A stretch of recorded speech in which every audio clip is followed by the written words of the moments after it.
नमस्कार और जैन, स्वागत है आप सभी का अभय न्यूज के 18 दिसंबर सोमवार के बुलेटिन में। मैं हूं आपके साथ आपकी अपनी आकांक्षा पिवाल। खबरों को जानेंगे विस्तार से, लेकिन पहले नजर हेडलाइंस पर। सीजन की सबसे सर्द रात पारा 10 डिग्री पर। बाबा महाकाल को भोग लगाने के लिए चांदी की सामग्री अर्पित। एबीवीपी ने किया विक्रम का घेराव।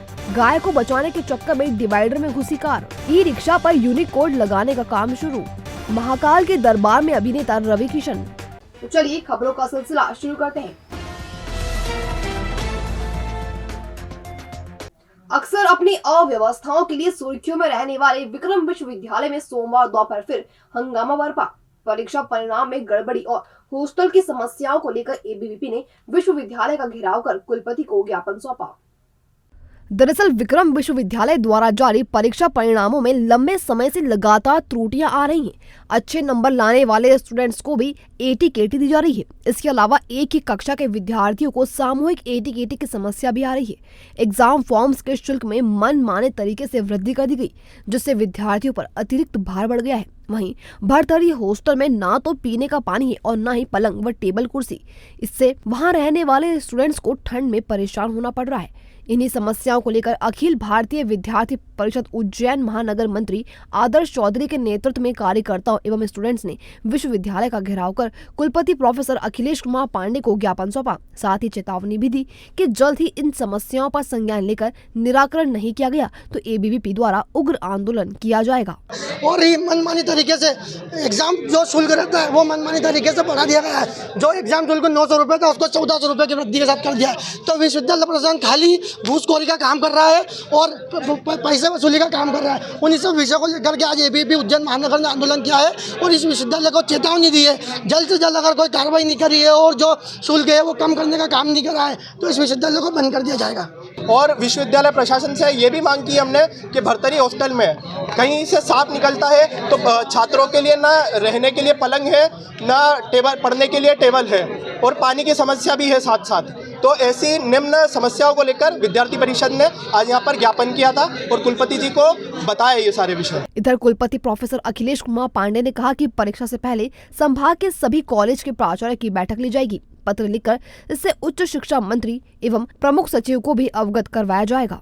अभी हमने 3 कॉपी देखा, तीनों कॉपी में छात्रों ने जो है वो रामायण वो हनुमान चालीसा लिख के आए हैं। तो ये जो प्रॉब्लम है विद्यार्थियों को भी सीरियस होना पड़ेगा। सीरियसली वो परीक्षा समझें। जहाँ पे भी यदि इस तरह की कोई गड़बड़ी होगी, जो शिक्षक ने उस कॉपी को जांचा है उसको ब्लैक लिस्ट कर देंगे। 500 रुपये विद्यार्थी पे नहीं लगा है चार्ज, ये चार्ज प्रिंसिपल के ऊपर लगा है। इसके पहले भी लग चुके हैं। प्रिंसिपल जब उस कॉलेज पे लगेगा, अभी तक हम सिर्फ इसलिए नहीं लगा रहे थे कि विद्यार्थियों से वो कॉलेज वसूलेगा, लेकिन अब विद्यार्थियों को धीरे धीरे ये बात समझ में आ गई। उनको उनसे नहीं बल्कि 1-2 बार कॉलेज पे जब लग जाएगा और तब वो इसको प्रिंसिपल ध्यान देंगे। चिमंगज थाना क्षेत्र के ग्राम चक कमेड़ के समीप देर रात पत्नी और भांजे के साथ पुणे जा रहे ग्रेनाइट व्यापारी की कार गाय को बचाने के चक्कर में डिवाइडर में जा घुसी। हादसा इतना भीषण था कि लोहे का डिवाइडर कार के आर पार हो गया। मिली जानकारी के मुताबिक 40 वर्षीय विक्रम पिता रामनाथ पवार निवासी जेथल टेक अपनी पत्नी डाली बाई और भांजे राहुल प्रजापत के साथ पुणे जा रहे थे। रविवार सोमवार की दरमियानी रात करीब 3:30 बजे ग्राम चक कमेड़ के समीप अचानक गाय कार के सामने आ गई, जिसे बचाने के चक्कर में कार डिवाइडर में जा घुसी। हादसा इतना भीषण था कि कार के परखच्चे उड़ गए, जिसमें विक्रम पवार भी घायल हुए हैं, जिन्हें एम्बुलेंस की मदद से निजी अस्पताल में भर्ती करवाया गया है। वहीं पत्नी डालीबाई और भांजे राहुल को भी मामूली चोट आई है। बताया जा रहा है कि घायल व्यापारी का पुणे में ग्रेनाइट का कारोबार है और वह अक्सर यहाँ आते रहते हैं। हम यहाँ से जेथल से पुणे जा रहे थे 3 से 3:30 के बीच में। यहाँ से गाय को बचाने के चक्कर में गाड़ी हमारी रोड में घुसी। कौन कौन था साथ में? क्या मैं, मेरे मामा और मेरी मामी। 3:30 बजे की घटना है। फिर एम्बुलेंस को कॉल किया, फिर गेट वेट तोड़ के फिर हमने उनको निकाला, फिर एम्बुलेंस में लेके इधर आए। कितनी क्षतिग्रस्त हुई गाड़ी? कहाँ पर हुआ एक्सीडेंट और गाड़ी में कितना नुकसान कुछ हुआ है? गाड़ी तो पूरी ख़राब हो चुकी है, लेकिन गाड़ी का वो जगह मारता पता नहीं कुछ। चिमनगंज थाना क्षेत्र में प्रातः 7 बजे के लगभग एक वाहन जा रही थी जो डिवाइडर से टकराई है। गाड़ी डिवाइडर में जाके घुस गई है। उससे एक व्यक्ति घायल हुआ है, 2 व्यक्तियों को ज़्यादा चोट नहीं आई है। जो व्यक्ति घायल हुआ है वो विक्रम पिता रामनाथ है, जैथल टैंक का रहने वाला है, जिसे आर्थो अस्पताल में भर्ती किया गया है। 2 लोग जो और साथ में बैठे थे उनको चोट नहीं आई है।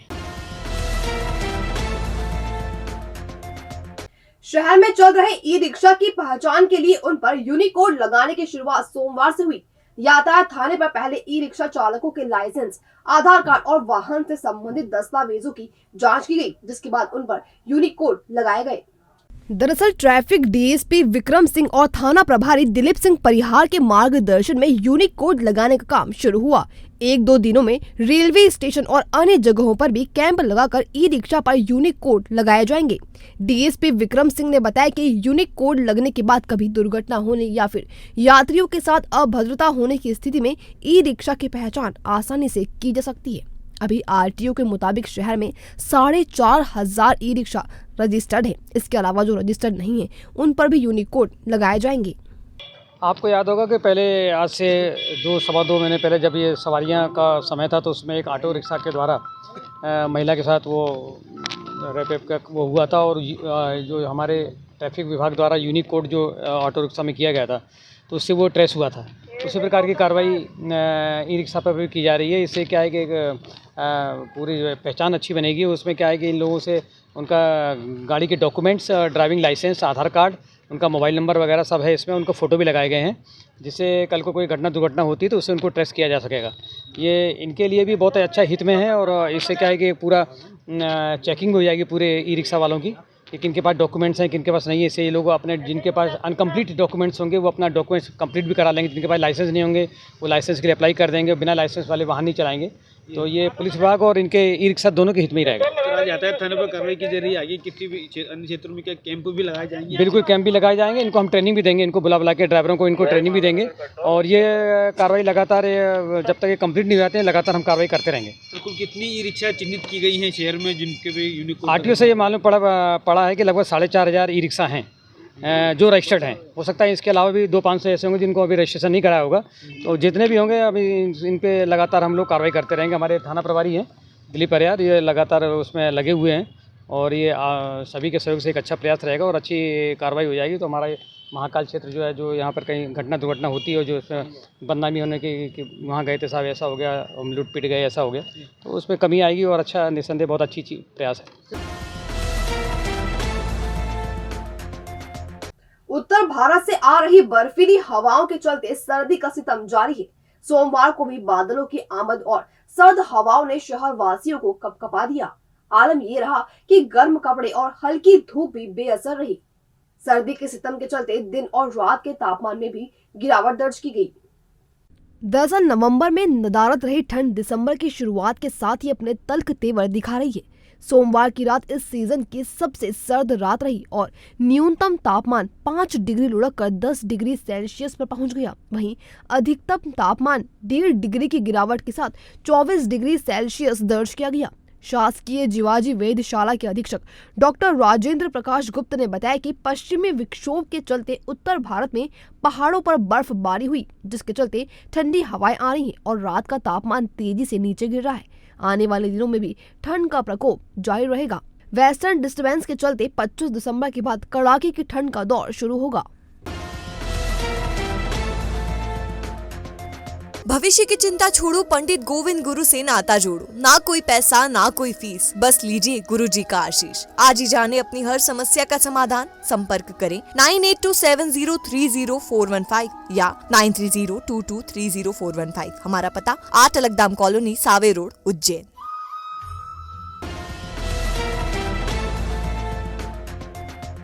भगवान महाकाल के दरबार में देश भर से भक्त दर्शन के लिए पहुंचते हैं और मनोकामना पूर्ण होने पर बाबा को श्रद्धा स्वरूप कुछ ना कुछ अर्पित भी करते हैं।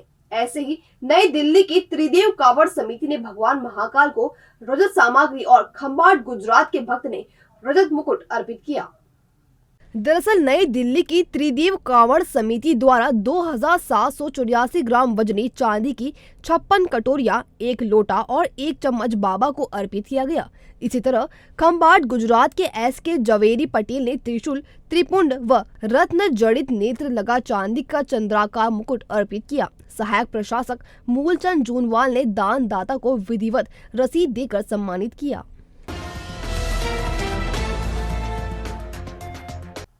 केडी गेट से इमली तिराहे तक किया जा रहा चौड़ीकरण शुरू से ही विवादों में रहा है।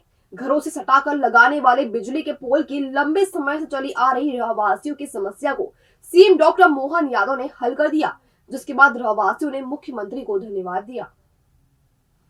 दरअसल शनिवार रविवार की दरमियानी रात करीब 1:30 बजे मुख्यमंत्री मोहन यादव चौड़ीकरण की समस्या से जूझ रहे रहवासियों से मिलने पहुंचे थे। उन्होंने नगर निगम कमिश्नर रोशन कुमार सिंह को मौके पर बिजली के पोल को सेंटर में लगाने के निर्देश दिए, जिससे मकानों को बार बार ना तोड़ना पड़े। इस पर खुशी जताते हुए रहवासियों ने सीएम का आभार माना। खुजेमा खंडवावाला एवं अकबर अली चंदनवाला ने बताया कि चौड़ीकरण में प्रभावित परिवारों को सीएम के निर्देश से बड़ी राहत मिली है। अगली बार जब भी मुख्यमंत्री उज्जैन आएंगे, हम उनका सम्मान करेंगे। सीएम ने मुख्यमंत्री राहत कोष से 5 करोड़ रुपए देने की घोषणा भी की है। ये बहुत अच्छा निर्णय लिया गया है। हमारे माननीय मुख्यमंत्री जी मोहन जी यादव जो परसों के दिन रात को यहाँ आए, उन्होंने अचानक दौरा किया। इससे क्षेत्र की समस्या, जो बहुत बड़ी एक समस्या थी, केडी गेट इमली तिराहे चौड़ीकरण में बहुत बड़ी एक बाधा आ रही थी। लाइट के पोल जो है मकान से सटा करके लगाए जाने का निर्णय लिया गया था, जिससे कि रहवासियों में भी एक ये डर था कि कहीं करंट ना फैले, मकानों में करंट ना आ जाए। तो हमारे माननीय मुख्यमंत्री जी ने क्षेत्र के रहवासियों की समस्याओं को सुना और उसका तुरंत निराकरण किया उन्होंने कि नहीं, ये जो है पोल जो है मकान से हटा करके सेंट्रल लाइन में लगाए जाएं। इसके लिए हम जो है उनका बहुत बहुत धन्यवाद देते हैं और हम उनके आभारी हैं। सर, वो माननीय मुख्यमंत्री जी जैसे ही आए, उन्होंने ये देखी समस्या, पहले उनका अवगत करा दिया था हमने समस्या से, तो जैसे ही उन्होंने देखी तो उन्होंने कहा कि नहीं, सेंट्रल लाइन ही लगाई जाएगी। और जिस विश्वास से उन्होंने बोला था कि मुल्ला जी लोग आप मकान तोड़ लो, हम आपका सहयोग करेंगे, वैसे ही उनकी बात पे वो खरे उतरे और उन्होंने सहयोग भी करा और उन्होंने आश्वासन दिया है कि सेंट्रल लाइन ही लगाई जाएगी। और भी जो भी समस्या होगी, बोले कि मैं हाजिर हूँ आपके लिए, जो आपको पैसे की कमी नहीं आने दी जाएगी और जो आप बोलोगे वही होगा। और अब खबरें दे दनादन। घटिया विधानसभा क्षेत्र में नर्मदा पाइपलाइन लाने के लिए ग्राम दुदरसी के भाजपा नेता जसवंत सिंह आंजना सीएम से मिलने के लिए भोपाल की पैदल यात्रा पर रवाना हुए। इस मौके पर ग्रामीणों ने उनका स्वागत किया। मध्य प्रदेश कांग्रेस कमेटी के नव नियुक्त अध्यक्ष जीतू पटवारी मंगलवार सुबह उज्जैन आएंगे। वे भगवान महाकाल के दर्शन करने के बाद कांग्रेस जनों से चर्चा करेंगे। इसके बाद सुबह 11:30 बजे भोपाल रवाना होंगे।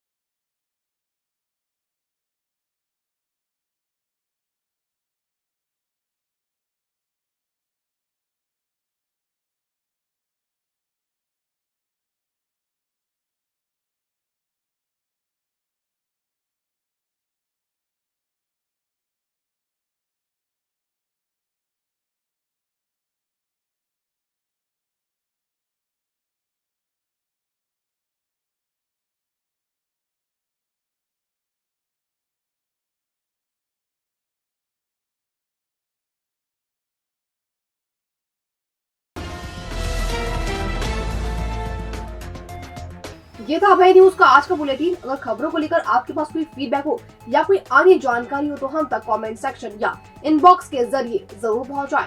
फिर मुलाकात होगी नए बुलेटिन के साथ। तब तक के लिए नमस्कार।